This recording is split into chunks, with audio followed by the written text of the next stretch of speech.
সম্মানিত দর্শকবৃন্দ, আসসালামু আলাইকুম রহমতুল্লাহ। সঠিক পরামর্শ নিতে চাইলে অবশ্যই চ্যানেলটি সাবস্ক্রাইব করে রাখবেন। এপ্রিল মাসে কি কি সবজি চাষ করা যায় এবং কোন কোন সবজি চাষ করলে গাছে ভালো ফলন দেবে এবং বাজার থাকবে প্রচুর দাম। এখন কিন্তু অনেক সবজি চাষ করা যায়, বিভিন্ন ধরনের সবজি কিন্তু চাষ করা যায়। আমরা যদি বিভিন্ন ধরনের সবজি চাষ করি তাহলে কিন্তু আমরা ভালো বাজার মূল্য পাবো না বাজারে। এবং আমরা যদি এখন সেই সবজির সঠিক জাত নির্বাচন না করে যদি চাষ করি তাহলে কিন্তু আমরা ভালো ফলনও পাবো না। এবং ভাইরাস শোষণ জাত যদি নির্বাচন না করে লাগাই তাহলে কিন্তু আমাদের গাছগুলো ভাইরাস হওয়ার সম্ভাবনা আছে এবং গাছে কিন্তু ফল ফুল আসবে না এবং ফলন হবে কম। যে সবজিগুলো চাষ করার কথা বলবো সেই সবজিগুলোর উচ্চ ফলনশীল হাইব্রিড জাতের কথাও আপনাদের মাঝে শেয়ার করব।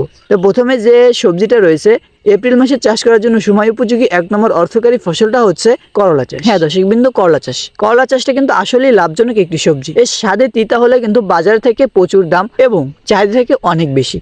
আমি যে কোনো সবজি চাষ করার ক্ষেত্রে কিন্তু আমি তার পাশাপাশি করলাটা চাষ করি 12 মাস। এই করলাটা কিন্তু 12 মাসই চাষ করা যায়, কিন্তু বিভিন্ন ধরনের জাত বিভিন্ন মাসে বিভিন্ন সময় চাষ করলে ভালো হয় এবং গাছে প্রচুর ফলন দেয় এবং বাজারে থেকে অনেক দাম। এখন আপনারা যদি এখন চাইলে ছোট করলা চাষ করতে পারেন। হ্যাঁ, ছোট আকির যে করলাগুলো হয় এগুলো আপনারা চাইলে এখন চাষ করতে পারেন। এই করলা কিন্তু প্রচুর ফলন দিয়ে থাকে এবং বাজারে থাকবে অনেক দাম এবং জাতটায় কোনো ভাইরাসের লক্ষণ দেখা যাবে না। প্রত্যেক গিটে গিটে কিন্তু করলা দেখা যাবে, সেটা হচ্ছে আলিশা করলার জাত। হ্যাঁ দর্শকবৃন্দ, স্ক্রিনে যে জাতটা দেখতে পাচ্ছেন এই জাতের করলা দেখতেই পাচ্ছেন কত সুন্দর ফলন দিছে। এরকম কিন্তু ফলন দেবে। এটা কিন্তু আমার জমি, আমি দীর্ঘ কয়েক বছর চাষ করি। এবছর আমি চাষ করছি এবং এপ্রিল মাসে আমি বীজগুলো রোপণ করব। আপনারা চাইলে চাষ করতে পারেন এবং আপনারা যদি চান মাঝারি আকৃতির করলা চাষ করবেন তাহলে আপনারা মালিক সিড কোম্পানির দুর্বা জাতের করলাটা চাষ করতে পারেন। দেখতে খুবই সুন্দর এবং আকর্ষণীয় একটি সবজি এবং মাঝারি আকৃতির হয়ে থাকে, গাঢ় সবুজ এবং বাজারে অনেক চাহিদা এই সবজিগুলো এবং বাজার থেকে অনেক দাম। অন্যান্য করলার চাইতে এই করলাটার দাম থেকে অনেক বেশি, ছোট করলা থেকে এই করলাটা অনেক বেশি দাম থাকে। এটা কিন্তু ভাইরাস শোষণ একটি জাত, উচ্চ ফলনশীল হাইব্রিড এই জাতটা। দর্শকবৃন্দ, এটা কিন্তু ছোট গেল, মাঝারি আকৃতি গেল এবং কিন্তু বড় করলা কিন্তু আপনারা চাইলে চাষ করতে পারেন। এটা হবে 2টা 3টা বা 4টে কেজি হবে। এরকম করলা কিন্তু চাষ করলে অনেক লাভজনক মনে হয় আমার কাছে। ছোট করলা কিন্তু অনেকগুলো লাগে এবং বড় করলা কিন্তু 2 থেকে 4টা হলেই কিন্তু করলা কেজি হয়ে যায়। আমার কাছে যেটা মনে হয় সেটা হচ্ছে বড় করলাটা চাষ করলে বেশি লাভ হয় এই সময়ের জন্য। বড় করলার উচ্চ ফলনশীল হাইব্রিড একটি জাতের কথা বলি, সে জাতটা হচ্ছে লাল তীর কোম্পানির টিয়া সুপার। হ্যাঁ দর্শকবৃন্দ, উচ্চ ফলনশীল হাইব্রিড একটি জাত। ফলনই পেতে চান, যতই জাত হোক না কেন, সব থেকে বেটার, সব থেকে ভালো ফলন দেয় এবং ভাইরাস শোষণ। 100টা গাছের ভিতর 1 থেকে 2টা ভাইরাস হতে পারে, এর বেশি একটাও হবে না। আপনারা চাইলে কিন্তু এই জাতটা চাষ করতে পারেন। এবং আরেকটি জাত হচ্ছে এসিআই কোম্পানির পাপিয়া সুপার গোল্ড। আপনারা চাইলে কিন্তু এই জাতটা চাষ করতে পারেন। এই জাতটার করলা কিন্তু 2টাই কেজি হয়ে যায়, 3টাই কেজি হয়ে যায়। প্রচুর লম্বা হয়, মুডু মাত এরকম কিন্তু লম্বা হয়ে থাকে, প্রচুর লম্বা হয়। আপনারা চাইলে এই জাতটা চাষ করতে পারেন। সঠিক চাষ করতে পারলে এবং সঠিক পরিচর্যা করতে পারলে কিন্তু একটা গাছ থেকে আপনারা 8 থেকে 9 কেজি বা 10 কেজি ফল অনায়াসে হারভেস্ট করতে পারবেন। কোনো চিন্তা করা লাগবে না এই পাপিয়া সুপার গোল্ড এই জাতের করলার একটি গাছ থেকে। ভাইরাস শোষণ একটি জাত এবং হাইব্রিড একটি জাত।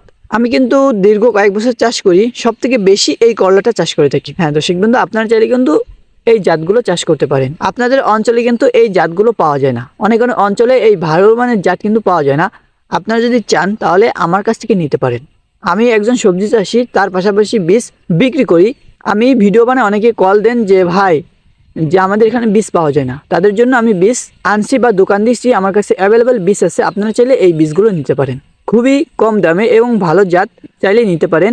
যে কোনো বাংলাদেশের যে কোনো প্রান্তে নেওয়া যাবে বা দেওয়া যাবে। এবং আরেকটি সবজি আছে, সেটা হচ্ছে আপনারা চাইলে কিন্তু এখন দুন্দল চাষ করতে পারেন। হ্যাঁ দর্শকবৃন্দ, দুন্দল চাষটা কিন্তু অনেক লাভজনক একটি সবজি। একদম কম পরিচর্যায় কম খরচে অনেক টাকা আয় করা যায়। আপনারা অনেকে খরচ করতে চান না বা চাষ করতে চান না বা পরিচর্যা করতে চান না, তেমন একটা কিছু পরিমাণে সার দিলে এবং গাছের গোড়াটা খোটাইয়া বা নিংড়িয়ে রাখলে তাতেই আপনারা অনেক টাকা আয় করতে পারবেন। দুন্দলের একটি জাতের কথা বলি, সেটা হচ্ছে আপনার উচ্চ ফলনশীল হাইব্রিড ভাইরাস শোষণ দুন্দলের জাতটা হচ্ছে এসিআই কোম্পানির সূচনা।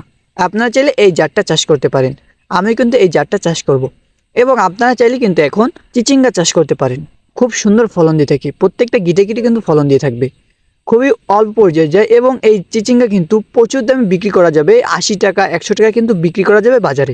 আপনারা চাইলে কিন্তু এখন চিচিঙ্গা চাষ করতে পারেন। চিচিঙ্গার একটি জাতের কথা বলি, সেটা হচ্ছে আশা। আপনারা চাইলে এই আশা জাতটি চাষ করতে পারেন প্রচুর ফলন দিয়ে থাকে।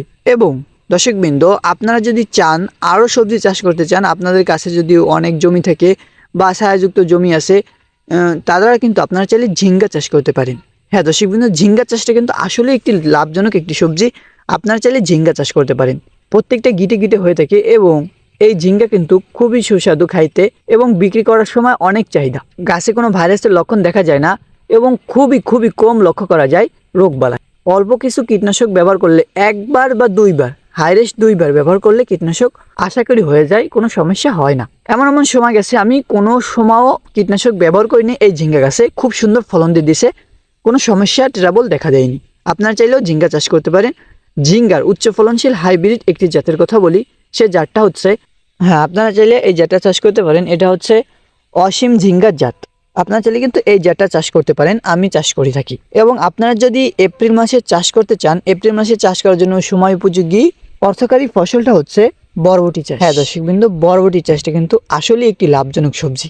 একটা বরবটি যদি মুডুমাত হয়, 1 হাত হয়, তাহলে চিন্তা করেন কয়টাই কেজি হবে। অল্প কিছু বরবটি হলেই কেজি হয়ে যায় এবং গাছে খুবই কম লক্ষ্য করা যায় এই সময় যদি চাষ করেন তাহলে।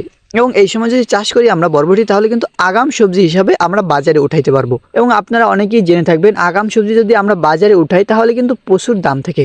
অন্যান্য সবজির থেকে তুলনার থেকে এই সবজি, আগাম সবজির কিন্তু দাম একটু বেশি থাকে। তাই আপনারা চাইলে কিন্তু এখন বরবটি চাষ করতে পারেন, খুবই অল্প পরিচর্যায় আপনারা চাইলে কিন্তু বরবটি চাষ করতে পারেন। এবং এই সময় যে ফুল ঝরা যে সমস্যাটা লক্ষ্য করা যায়, এটা কিন্তু এই সময় লক্ষ্য করা যাবে না। ফল ফুল খুবই সুন্দরভাবে সেট হতে থাকবে, সেটা হচ্ছে বান্টি বরবটির জাত। আপনারা চাইলে কিন্তু এই বান্টি বরবটির জাত চাষ করতে পারেন। খুবই সুন্দর একটি জাত এবং গোড়া থেকে কিন্তু ফল আসা শুরু করে এবং গোড়া থেকে আগা অবধি একা খুবই সুন্দরভাবেই বেড়ে উঠবে এবং সুন্দরভাবে ফল দিতে থাকবে। কোনো একটা গিট মার যাবে না, এক একটা থলিতে 5টা 7টা 6টা কিন্তু ফুল আসবে এবং ফল হবে। আপনারা চাইলে এই জাতটা চাষ করতে পারেন। আর একটা হচ্ছে লালতির কোম্পানির 1070। এই জাতটার কথা তো বলাই লাগবে না, আপনারা অনেকেই জেনে থাকবেন। খুবই সুন্দর একটি জাত, চমৎকার একটি জাত। আপনারা চাইলে এই জাতটাও চাষ করতে পারেন। এই জাতটাও সব থেকে বিশেষ কারণ হচ্ছে ভাইরাস শোষণ একটি জাত, কোনো ভাইরাসের লক্ষণ যায় না, একটা গাছেও কোনো ভাইরাসের লক্ষণ দেখা যাবে না। আপনারা চাইলে কিন্তু এখন এই বান্টি এবং লালতির কোম্পানি 1070 এই দুটি জাত চাষ করতে পারেন। আমিও কিন্তু চাষ করে থাকি। আবার একটা কথা বলি, আপনাদের অঞ্চল যদি না পাওয়া যায় তাহলে স্ক্রিন দেওয়ার নাম্বারে যোগাযোগ করতে পারেন বীজ নেওয়ার জন্য। তো এই ছিল আজকের ভিডিও। সম্মানিত দর্শকবৃন্দ, এখন থেকে নিয়মিত এই চ্যানেলে কৃষি বিষয়ক ভিডিও আপলোড করা হবে। আমার অন্যান্য চ্যানেলগুলো হ্যাক হয়ে গেছে, যার জন্য আবার একটি নতুন চ্যানেল খুলে আপনাদের মাঝে চলে আসলাম। আমার আলোচনা যদি ভালো হয়ে থাকে এবং আপনার যদি কোনো একটু উপকার হয়ে থাকে তাহলে একটি লাইক দেবেন এবং শেয়ার করে দেবেন। তো এই ছিল আজকের ভিডিও। ভালো থাকেন, সুস্থ থাকেন এবং নিয়মিত সবজি চাষের বিষয় ভিডিও যাবে, চ্যানেলটি সাবস্ক্রাইব করে রাখবেন যে কোনো বিষয়, এবং কমেন্ট করলে যে কোনো বিষয় ভিডিও বানাবো। তো এই ছিল আজকের ভিডিও। ভালো থাকেন, সুস্থ থাকেন। আসসালামু আলাইকুম রহমতুল্লাহ।